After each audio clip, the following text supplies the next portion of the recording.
All right, guys. The attendance tonight was 17,872. It was a sellout. Top grossing gate ever. I'll say this again. It was $4.3 million. We're number 1. We're number 2. We're number 3. The Eagles are number 4, and we're number 5 all time here. I know I said that already at the last one, but I had to say it again. Obviously a different fight this time around in the main event, so I'm just curious kind of what you thought of Israel Adesanya's performance tonight. Yeah, I mean, listen, Whittaker came in ready and in better shape, and obviously mentally in a much better place than he was in the first fight, and he's a former world champion and one of the best in the world, and that's how the fight played out. There was a lot that was made of him signing this massive new contract, so I mean, obviously you're committed to him. Where do you see the future for this guy? I mean, is this somebody that you'd be able to be a cornerstone of the company moving forward? Listen, he's the champ. He continues to win, and that's just the way it works. The more you win, the more you do, the more you make. Nice. Of course, he has ties to both Africa and the Oceania region as well. I know the world is what it is, but are there any signs of life of hey, we're looking at Africa this year. Hey, we think we can get back down to Australia, New Zealand this year? I'm looking at England right now. Let's get to England, okay? Let's get to England and see how England goes. And mask mandates are being lifted in certain places now. Maybe the games are over. We'll see how this plays out. If the world was 100% open right now, let's say this was all done, like how big of a focus is Africa to host that first event? Yeah, I mean it's as big as anywhere else we want to go. I mean it's been what, 2.5 years now. We've been Vegas, California, New York, Texas 10 times, and Arizona and Florida. So there's a lot of places to go and a lot to do. But yeah, Africa is a big one for me. I definitely want to do Africa. There was a politician here tonight from Hawaii who's saying, we want you guys in Hawaii, which we've never been able to get done. That's a big one for me too. So yeah, there's a lot of places we want to go. But Africa is, when I look back on my career, I want to do a fight in Africa. Nice. I did want to ask you, I know coming in we say, hey, look, there's a lot of options on the table, but Jared Cannonier, emphatic finish. He made sure to get your attention cage side. Yep. He looks like a man that you probably don't want to upset too much. So what do you think? Is this guy the number 1 contender? I was excited to see that fight, to see how it was going to play out. It was an awesome fight, and yeah, I'm not going to say no to Cannonier. Is that June date that Israel mentioned, does that make sense? Is that too quick? I don't know. Listen, that's the other thing that I love about that kid. He wants to fight all the time, so we'll see what happens. I did want to ask you real quick about a unique character. Roxanne Modafferi obviously called it an end tonight. I just wanted to ask you kind of your thoughts on her career as a whole, her impact. I mean, just a unique character in this I love her. She's a great human being. She's always tough and durable. She brings it, and she's had a pretty stellar career here at the UFC. So, she lives in Vegas. I'm sure she'll be around, the office still, and yeah, we love her. This is her house, so she's welcome there anytime she wants. Nice. Last thing I want to ask you, couldn't help but notice the chants of Joe Rogan throughout the night. There was some vocal support. I guess, what can you say about his absence? I know there was a line that it was a conflict of schedule, but I don't think many people were buying into that. There's no conflict of schedule. Joe Rogan didn't work tonight. Joe Rogan could have worked tonight. Rogan. Did he elect not to? Yeah. Joe Rogan I don't know what Joe Rogan had to do. You guys will have to ask Joe Rogan, but there was no Joe couldn't work or anything like that. I know that came out. It's total bullshit. Okay, so you expect him back in March in Vegas? Whenever he's going to work again, he'll be working. Yeah. Stand right here.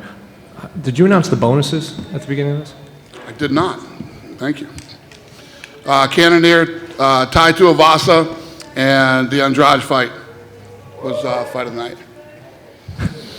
Well, speaking of Tai, what did you make of his performance in there? Awesome fight. I mean, that's another one. You knew those two were going to get in there. Once they loosened up and started letting them go, it was going to be an interesting night.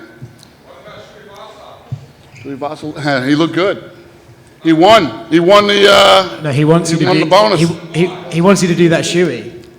Oh, Jesus Christ! I'm not getting out of this thing, am I? Yeah. I'll see you in a minute. All right. Do it on stage, Dana, please. Well, I know you spoke highly of Roxanne Modafferi, but what do you make of Casey O'Neill? Undefeated in the UFC, said she accepted the villain role, said she'll be the best bad guy if that's what you want her to be. Yeah, and Roxanne, the thing about Roxanne is she's very unassuming, but she's a very tough, durable, awkward fighter to fight, and Casey beat her tonight. So, she walked up to me on stage during the weigh-in and said, "I'm going to be your next world champion." So, I like her attitude. I like the way she fights. She's aggressive. She's tough.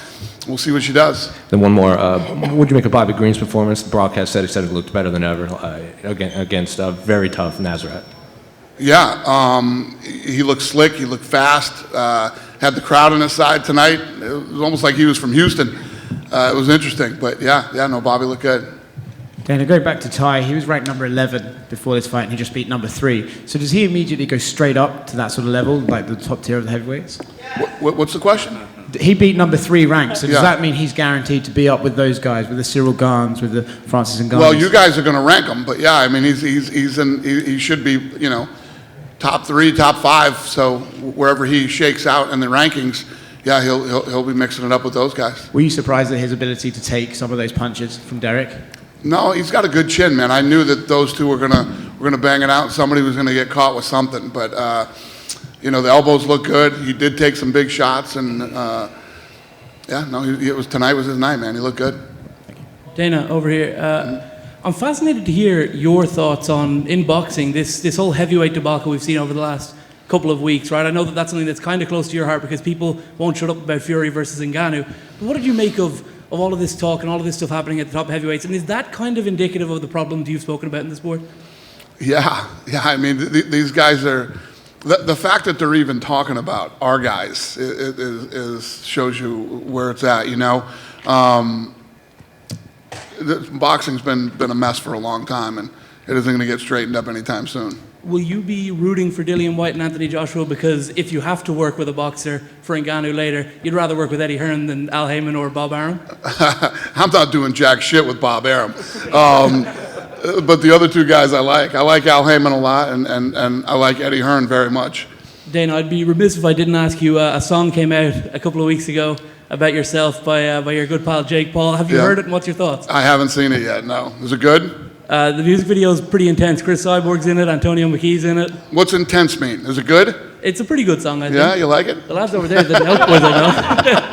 I think you're full of shit. That's what I think. All right, thank you very much. All right. Hey Dana, down here to your left. How did you score the main event? I think I had it. I think I had it 3-2. For Izzy. Yeah. And what do you think Rob did well in this fight that he wasn't able to do in the first one? Yeah. Well, I thought he was going to shoot a lot more than he did. I thought he was going to go in for a lot more takedowns and really make Izzy work his wrestling. But he was aggressive. He was obviously way more aggressive this time. Was able to take the shots that Izzy did hit him with. I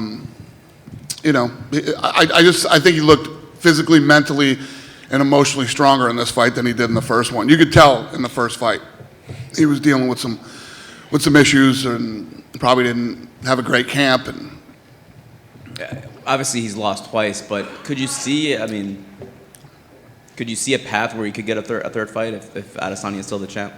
I don't know. I don't know. I don't know. Sitting right here, right now, I don't know. Last question. I never thought you'd be an Agent Orange fan. Yeah, big Agent Orange fan. Yeah, big.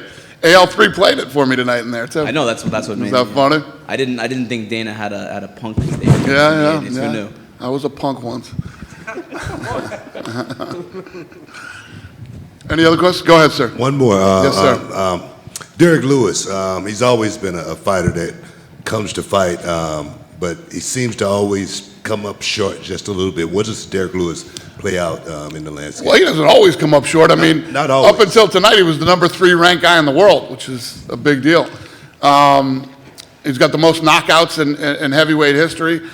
And, he went in against a guy tonight who's on a 5-fight knockout streak. Younger, he fought a 29-year-old guy tonight. Derrick Lewis is a bad boy, man. He's been a lot of fun to have in our heavyweight division here in the UFC, and obviously very beloved here in the town of Houston and around the world. I mean, he's a pretty big star for us.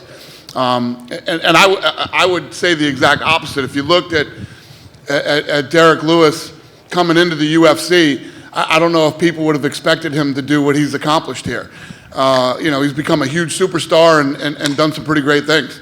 I asked Derrick Lewis once about winning the heavyweight championship here, and he said he just wanted to pay for his damn house. Yeah, well, he did that. Type of guy he is. He definitely did that. Thank you. He's made some money, and he's made a nice life for himself. And he's a good human being. He's one of these guys that when bad things happen, he's out there helping other people. And he's a big, scary-looking dude, but there's a big heart inside there. We like him a lot, and we'll see what's next for him.